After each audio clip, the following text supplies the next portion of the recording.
दशम श्रेणी पिला माने वेलकम टू बीएम टॉक्स। आगामी परीक्षा रे निश्चित भाव में सफलता पाइबा पई बीएम टॉक्स नहीं आसी किसी एमसीक्यू क्वेश्चन जहाँकि तुमर इंग्लिश ग्रामर उपरे आधारित एवं ऑब्जेक्टिव क्वेश्चन जो थे प्रैक्टिस करने एक सुजोग मिल घरे बसी तुम्हें या देखी प्रत्येक दिन प्रैक्टिस करी आगामी परीक्षा निमंते प्रस्तुत करि परिबो। तो आज जो वीडियो अच्छी एथिरे जो टाइटल टी अच्छी एमएसटी 10 अर्थात एमएसटी मोर स्पेशल ब्रांड जहाँ द्वारा पिला विभिन्न प्रकार जो ऑब्जेक्टिव क्वेश्चन उपरे क्वेश्चन आसबार पॉसिबिलिटी अच्छी ता जगाई दिया जाए। तो आज टॉपिक है प्रीपोजिशन ऑफ टाइम। टाइम उपरे जो प्रीपोजिशन आम यूज करछंती ताकु नहीं कि 30 टी प्रश्न एथिरे आलोचना करा जायछि।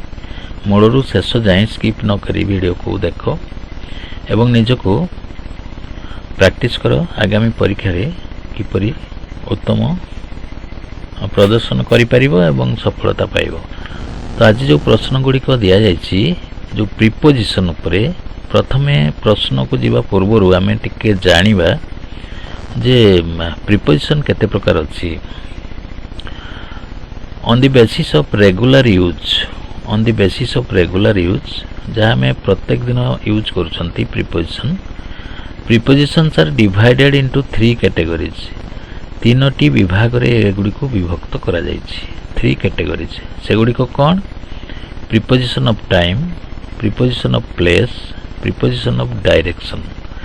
तो आज वीडियो रे आमे प्रीपोजिशन ऑफ टाइम को आलोचना करिबा।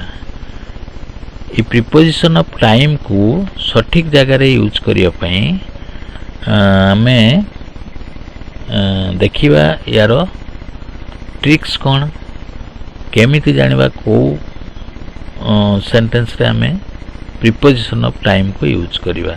तो एठी किछि प्रश्न दिया जाइछि ता सहित ट्रिक्स मध्य दिया जाइछि। तमे अति सहज रे सिलेक्शन करि परिबो को क्वेश्चन पई को प्रीपोजिशन टी यूज करिबा। तो चलो अब प्रश्न को देखिबा। एठी देखो क्वेश्चन 1 रे अछि we will meet dash noon. तो यार ऑप्शन मध्य 4टी दिया जाइछि ऑन, इन, एट और बाय। ये 4टी प्रीपोजिशन मध्यरु ये जो सेंटेंस टी एथारे दिया जाइछि या पई कोटी appropriate. We will meet dash noon. तो आम लिखिबा एठी ऑप्शन सी रे जो अछि ऑप्शन सी रे दिया जाइछि एट। एट हला यार करेक्ट प्रीपोजिशन। काहे की एवं किपरि आमे जानिबा देखो ये लक्ष्य कर we will meet dash noon. Noon हूँ एक एक्जाक्ट पॉइंट ऑफ टाइम, एक निर्दिष्ट समय। तेणु ये आम एट लिखा। Next question 2 the concert starts dash 7 PM। तो यार सठिक ऑप्शन टी है सी रे जो अच्छी सी रे तुम कौन अच्छी सी रे अच्छी एट। एटी एट प्रीपोजिशन टी आम लिखा। The concert starts dash 7 PM। एटी तो एक्जाक्ट समय दिया जाइछि 7 PM। कॉन्सर्ट कौन?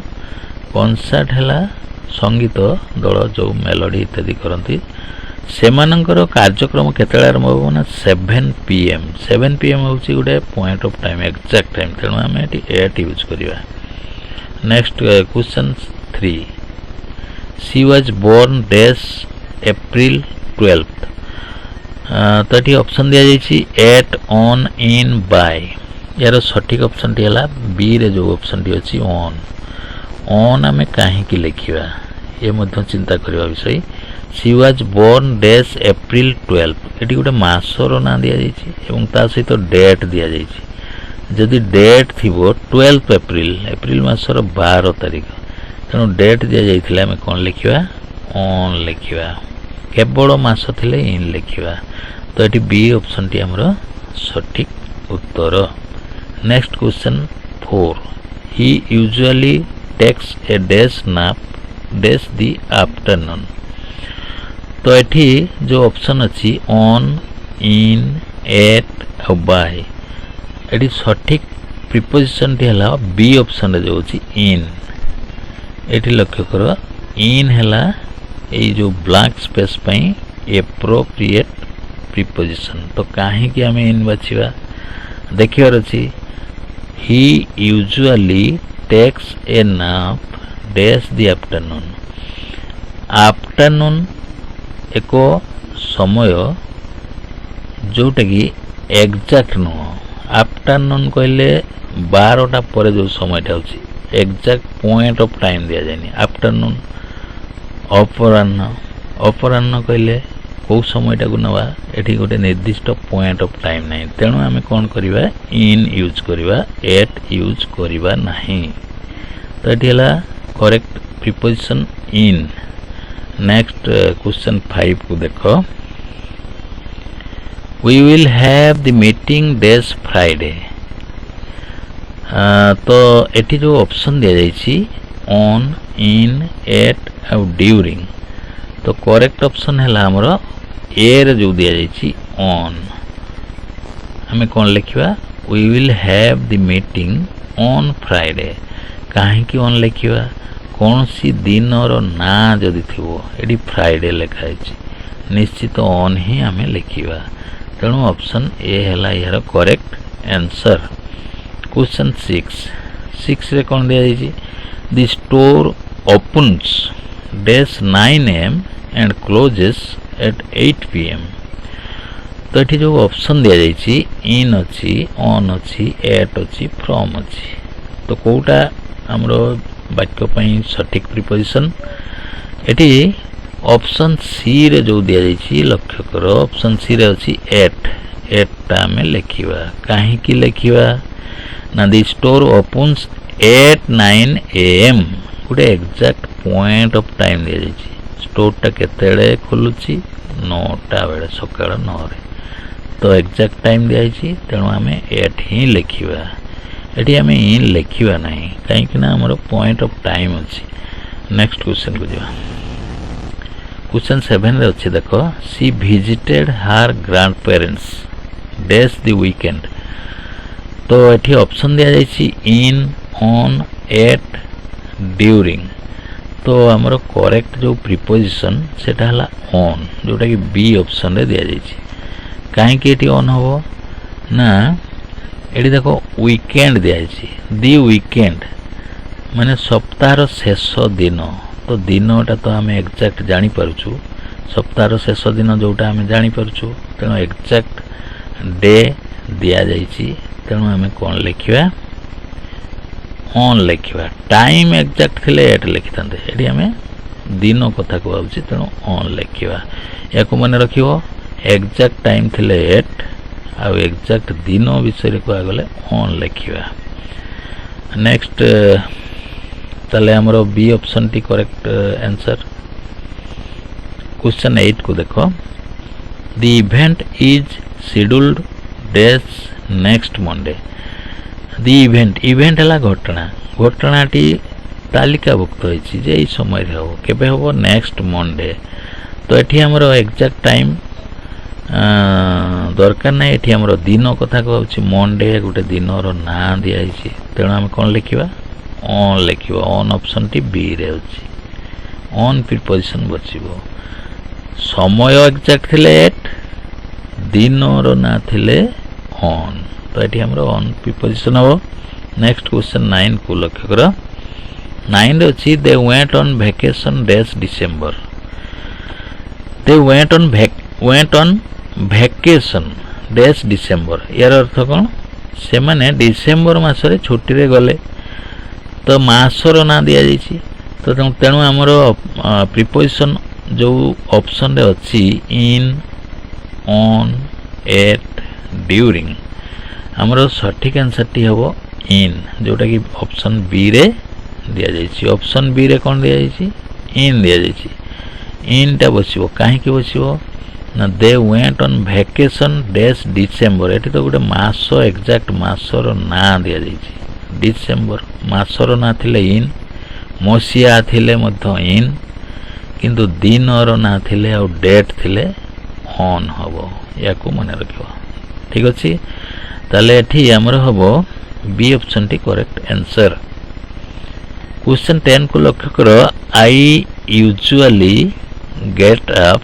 अर्ली डैश द मॉर्निंग तो एटी निश्चित मॉर्निंग कथा जदि आसीबो ताले इन ही हमर प्रीपोजिशन बसिबो I usually get up early in the morning तो देखो ऑप्शन सी रे जो अछि ऑप्शन सी रे कोन अछि ऑप्शन सी रे इन अछि प्रीपोजिशन इन टा एठी बसिबो next question 11 the movie will start dash a few minutes यार अर्थ कोन द मूवी विल स्टार्ट चलचित्र आरंभ हो सिनेमा आरंभ हो केतले ए फ्यू मिनिट्स अल्प कई मिनिट पोरे तो ये ऑप्शन दिया जाइछि एट अछि ऑन अछि इन अछि ड्यूरिंग अछि करेक्ट ऑप्शन हैला सी जोठी इन प्रीपोजिशन दिया जाइछि ताले हमरो करेक्ट आंसर हैला इन जोटा कि सी ऑप्शन रे अछि इन आमे काहे कि लिखिबा या भी जानिबा दरकार the movie will start in a few minutes अल्प समय व्यवधान रे आरंभ होबो तेणु सेठी आमे इन ही लिखिबा इन लिखिबा बेले बेले बाय मध्य लिखिबा जेतु एटी ऑप्शन दिया जायनी बाय तेणु हमरो इन टा ही करेक्ट होबो इन ए फ्यू मिनिट्स माने अल्प मिनिट भितरे कामटा आरंभ होबो movie will start question 12 the fireworks show begins dash midnight ये जो फायरवर्क्स कौन ये आम जो जते प्रकार बाण इत्यादि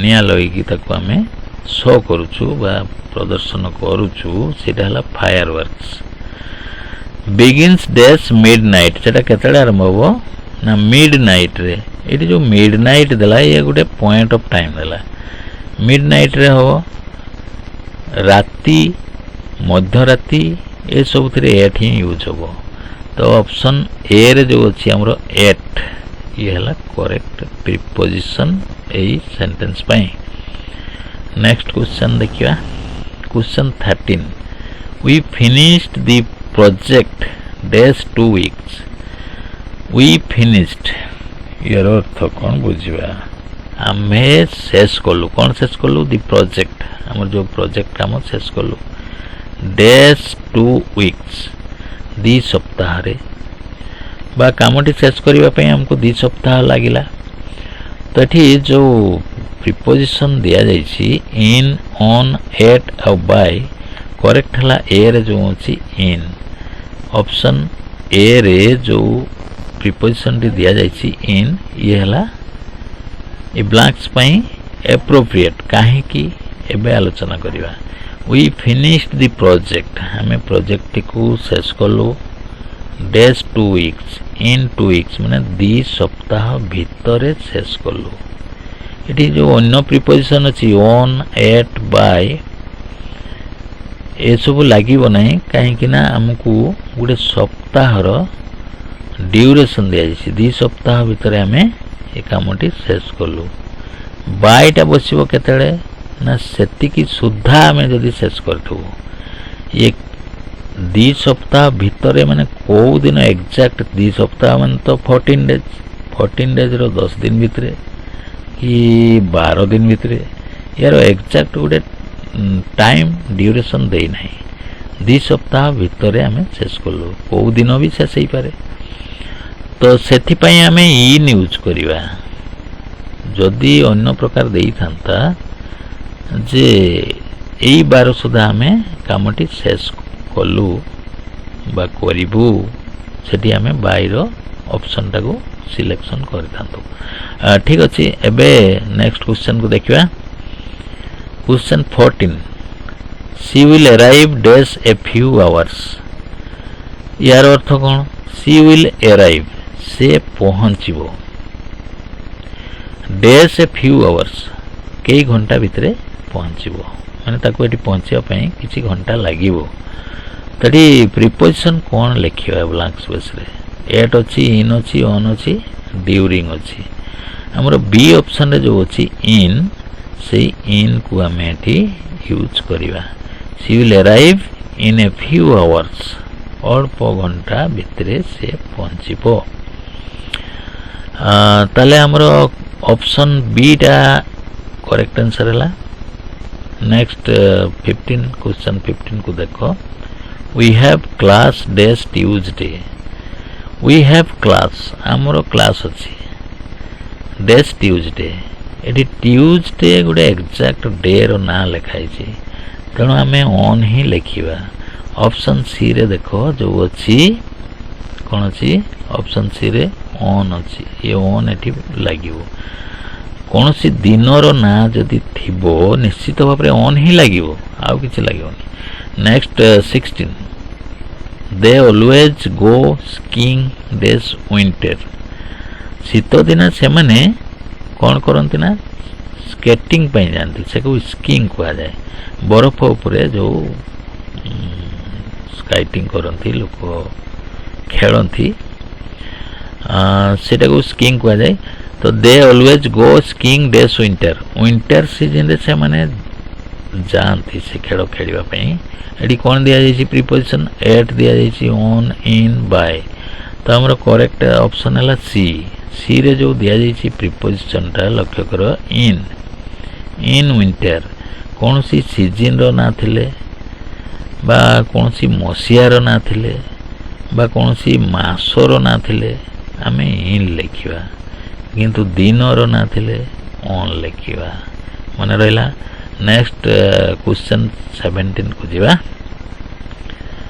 the party was held days the evening the party was held days the evening ये जो पार्टी गोटे समारोह किसी गोटे प्रोग्राम नहीं कि जो आयोजन करा जाए द पार्टी वाज हेल्ड केते बेले पार्टी करागला ना डेज द इवनिंग इवनिंग कथा लिखाई तो हमारा करेक्ट आंसर निश्चित जो प्रीपोजिशन दिखाई at on in during C option रे जो अछि इन सी इन को हम एठी यूज करवा इन ही करेक्ट प्रीपोजिशन ए वाक्य पई काहे कि ना एठी इवनिंग पूर्व रे इन बसिबो आउ कौन सी मसिया बा मासर ना थिले मत इन बसिबो एडी सेंटेंस कौन हमको सूचना दउछि लक्ष्य रख दी पार्टी वाज हेल्ड पार्टी टी करा गला बा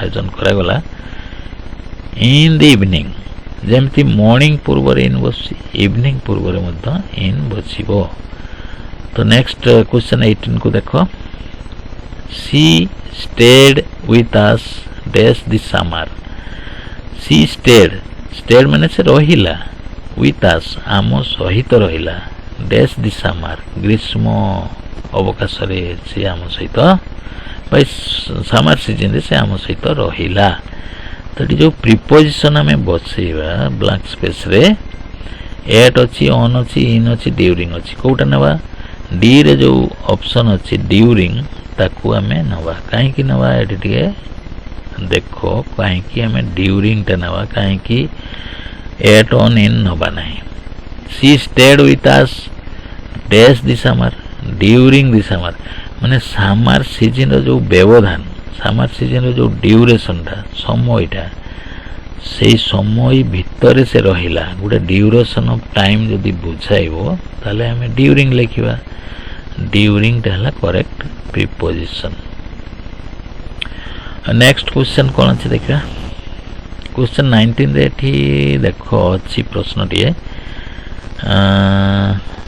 the exam is scheduled dash the end of this semester तो एग्जाम टा होबार पूरा निर्धारण करा जायछि तार प्रोग्राम सेटिंग है जायछि केबे the end of this semester semester शेष रे एग्जाम टी होबो एटी हमरो प्रीपोजिशन हमें सिलेक्शन करवा एट इन ऑन ड्यूरिंग ये चारोटी भितर कोटा नवा एटी तो एग्जैक्ट समय दिया जायछि तेणु हमें ऑप्शन ए रे जो अछि एट को नवा एट हला यार करेक्ट प्रीपोजिशन काहे कि ना the exam is scheduled at the end of the semester semester शेष रे एग्जाम टा हबो एट द एंड एटी बसिबो सेमिस्टर सरले जाइकी नेक्स्ट परीक्षा हबो तेणु आमे प्रीपोजिशन एट नवा at the end in the end आमे एटी लिखिबा नाही at the end exact time हमर शेड्यूल हे जाइछि जेतु कार्यक्रमटा फिक्स हे जाइछि तेणु आमे एट ही बसेबा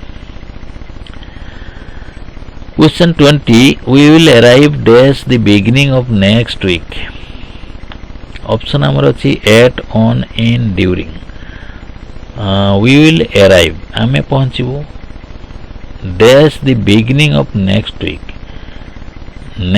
माने आसंता सप्ताह आरंभ रे आमे पहुंचबो तमे को प्रीपोजिशन टाको एठी नबो will arrive आमे at नबो नेक्स्ट सप्ताह आरंभ गोटे निर्दिष्ट गोटे दिन थिबो ना गोटे exact beginning of next week आसंता जो सप्ताह आरंभ होबो तेणु शेड्यूल टाइमिंग हमको एठी जना पड़ुचे तेणु आमे एट नवा एट द बिगिनिंग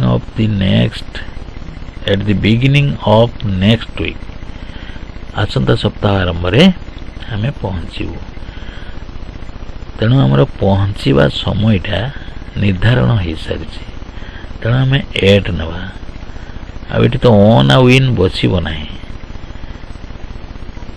ड्यूरिंग भी बसब ना कहीं ड्यूरेशन बा गोटे समयर जो व्यवधान ये दि जाए ना बा निर्दिष्ट गोटे पीरियड ऑफ टाइम दि जाए ना तेणु आसंता सप्ताह आरंभ रे आमे पहुंचीबू हमर टाइम टा गोटे फिक्स टाइम हो जाइछि तेणु आमे कोन करिवा ऑप्शन ए रे जो अछि एट या को आमे एठी यूज करिवा question 21 he has been working here dash 2015 सेठी 2015 मसिया काम करि आसुछि यदि यही प्रकार वाक्य थी गोटे मसीहा थी ताले आमे कौन लिखा आमे सीन्स लिखा कहीं हमको एक्जाक्ट टाइम कामटा केते बेलू आरंभ होछि तार गोटे निर्दिष्ट समय दिया जाइछि 2015 मसीहा तेणु आमे सीन्स को एठी प्रीपोजिशन नवा सीन्स हला जोटे कि ऑप्शन बी रे अछि ये हला correct preposition question 22 we need to finish the project days Friday ये जो फ्राइडे गोटे दिन ना देला आमे कौन करिवा एटी ऑन तो नहीं ऑन हबो मध्य नहीं एटी कौन कौन ऑप्शन अछि फोर अछि सिंस अछि बाय अछि फ्रॉम अछि तो वाक्यर अर्थ कौन आमे आगो बुझिनावा we need to finish the project आमे प्रोजेक्ट ता शेष करिवा आवश्यक अछि डेज फ्राइडे शुक्रवार सुधा हमको ये प्रोजेक्ट काम शेष करिवार अछि तेणु एठी आमे ऑप्शन सी रे जो अछि बाय ताको प्रीपोजिशन नवा बाय हला यार करेक्ट प्रीपोजिशन बाय एठी काहे की बचिला ना शुक्रवार सुधा कोनसी गोटे काम निर्दिष्ट समय सुधा जदि हमको करिवार अछि ताले हमें सेठी बाय लिखिबा next question 23 she stayed in the hospital dash 3 weeks से हॉस्पिटल 3 सप्ताह रहिले तो ये हमर जो प्रीपोजिशन शून्य स्थान रे बसिबा फोर अछि सिंस अछि बाय अछि फ्रॉम अछि कोनटा नेबा हमें फोर नवा से केते दिन रहिले ना 3 वीक्स रहिले तो 3 वीक्स टारे हमें फोर काहे की लिखिबा आउ फ्रॉम लिखिबानी बा सिंस लिखिबानी बाय लिखिबानी काहे की लिखिबानी ना एठी लक्ष्य करो सी स्टेड इन दी हॉस्पिटल से हॉस्पिटल ले रहिले डेज 3 वीक्स 3 सप्ताह तो 3 सप्ताह गोटे निर्दिष्ट को 3 सप्ताह हमको जाना पड़ू नहीं गत 3 सप्ताह कि पूर्व वर्ष पूर्वर 3 सप्ताह ये सब हमको जाना पड़ू नहीं तेणु आम कौन करवा ना फोर लिखा ऑप्शन ए रे जो अच्छी फोर ये है सठिक प्रिपोजिशन 3 सप्ताह पाई से माने हॉस्पिटल रे रहिले। क्वेश्चन 24 को लक्ष्य करो। The shop is open days 9 AM to 6 PM। दुकानटा 9 ରୁ 6ଟା पर्यंत खोला रुहे।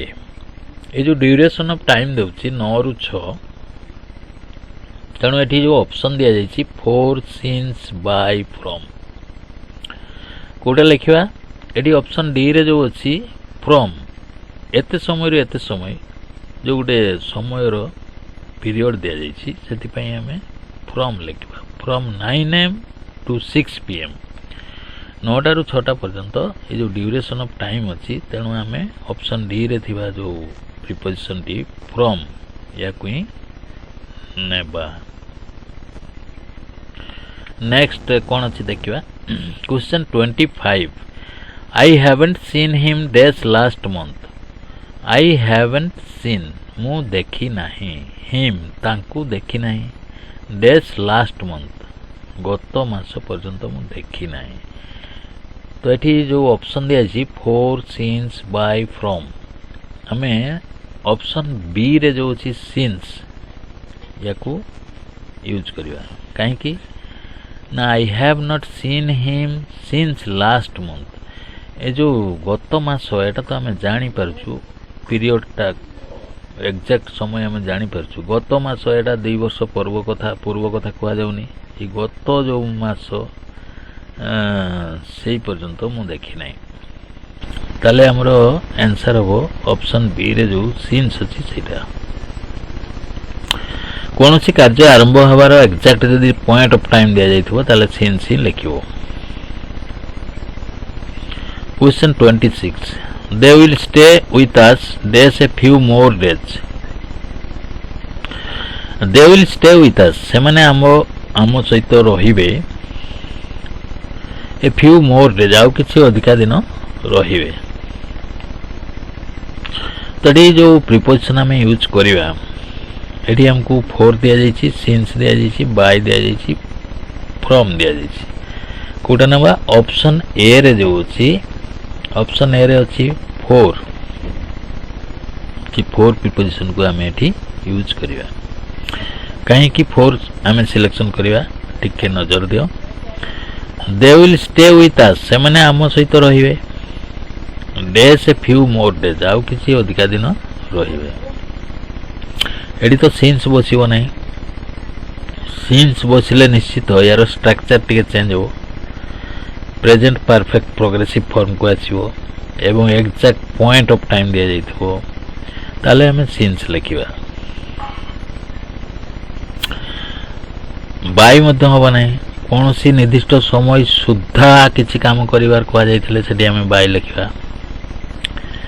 फ्रॉम ड्यूरेशन ऑफ टाइम थिले फ्रॉम बसिबो, एठी फ्रॉम बसिबार नहीं, तेणु आम देखुछु ऑप्शन ए रे जो अछि फोर ए फ्यू मोर डेज, ये करेक्ट प्रीपोजिशन। नेक्स्ट कौन क्वेश्चन अच्छी टिके देखिया। 27 को आस। एठी अछि will be home days 10 PM, 10टा सुधा आम घरे थिबु, तो सुधा थिबु। एठी विल बी होम माने आमे घरे पहुंची थिबु बा घरे सेतेबेले थिबु केतेबेले ना 10टा राति 10 सुधा।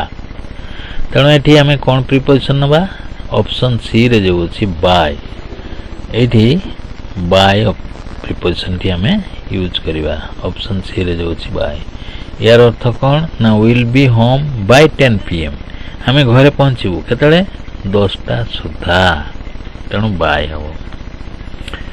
अन्य प्रीपोजिशन गुड़ी को एठी एप्रोप्रिएट नुह। क्वेश्चन 28 को देखो। I have known her days childhood, माने यार अर्थ कोन मु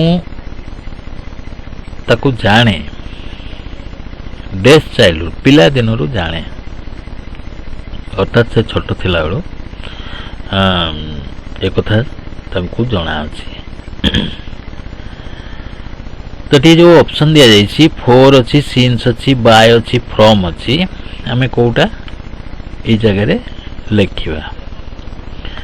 तो ये सिचुएशन पई हमको ऑप्शन बी रो जो अच्छी सीन्स याकू सिलेक्ट करने को पड़ो। तो बी रे कौन अच्छी सीन्स प्रिपोजिशन सीन्स आम ये लिखा कहीं लिखा टिके एनालाइज करवा। I have known her days childhood मु तांको जानी पिला दिनरू जानी सिंस चाइल्डहुड तो गोटे निर्दिष्ट समय आमर जो ग्रोइंग एज रो जो डिवीजन अच्छी से भितर चाइल्डहुड गोटे तेणु चाइल्डहुड रु जानी माने एक्जाक्ट समय दि जाइए केबेठू जानी ना यही समय जानी तेणु आम सिंस लिखा आम ये फ्रॉम लिखा ना कहीं ना ये आमको एक्जाक्ट टाइम दि जाए चाइल्डहुड गोटे निर्दिष्ट बयसर पीरियड तेणु आम चाइल्डहुड आम सिंस एटी लिखा। Next 29 she has been studying dash the last 2 hours she has been studying से पढ़ी आसुअछि डैश दी लास्ट 2 hours 2 घंटा हला पढ़ी आसुअछि। तो ये ऑप्शन अच्छी फोर अच्छी सिंस अच्छी बाय आ गोटे फ्रॉम अच्छी से पढ़ी आसुछि गत 2 घंटा हला तेणु ड्यूरेशन दि जाइए तेणु एठी आम कौन करवा फोर लिखा। तुम्हें भाव सिंस कहीं है ना सिंस ये है ना ये जो लास्ट 2 hours सेटा कौ घंटा जना पड़ना मैंने 9टा रू 11टा कि 10टा रू 12टा एमती गोटे समय निर्धारित समय देते आम कौन लिखि था फ्रॉम लिखि था 4 2 hours आम ये लिखा कहीं एक्जाक्ट ड्यूरेशन टा हमको जना पड़ना 2 घंटा गत 2 घंटा आम जापर तेणु आम लिखा ऑप्शन ए जो अच्छी 4 लिखा। 30 क्वेश्चन 30 को देखो ये हमारा शेष प्रश्न we will be on vacation आम वैकेशन रे थिबू बा आम छुट्टी रे थिबू dash the 1st to the 10th of जुलाई मासर 1 रू 10 तारीख भितर आम छुट्टी रे थिबू ये गोटे ड्यूरेशन दउछि तेणु ऑप्शन आम डी रे जो दिया जाइछि फ्रॉम एते टू एते लिखिदेवा हला ये हला correct preposition we will be on vacation from the 1st to the 10th of जुलाई मासर गोटे निर्दिष्ट पीरियड दि जाइछि 1st रू 10 1 तारीख रू 10 तारीख तेणु आम फ्रॉम लिखा। तो पिला माने एबे हमरो जति प्रश्न थिला लास्ट प्रश्न पर्यंत आम सब समाधान करदेलु। आशा कर निश्चित घरे बसी या बारंबार देखी मूलर शेष जाए देखी तुम निश्चित निजक परीक्षा निमंते संपूर्ण भाव में प्रस्तुत करि जदि नुआ करी आसथिबो तबे निश्चित मोर चैनल BM टॉक्स को सब्सक्राइब करिवो सांग साथी सहित शेयर करिवो लाइक करने को जमा भूलबनी एवं आगामी दिन में यही प्रकार सब वीडियो सब अपलोड हो जहाँद्वारा परीक्षा पूर्व बहुमात्रा वीडियो तुम पाखक पहुँची सारी तुम परीक्षा संपूर्ण भाव प्रस्तुत हो जाए। तो thank you very much for watching this video पिला माने आज जो प्रश्न उत्तर होम टास्क को आम ये शेष करवा। Thank you very much take care good bye.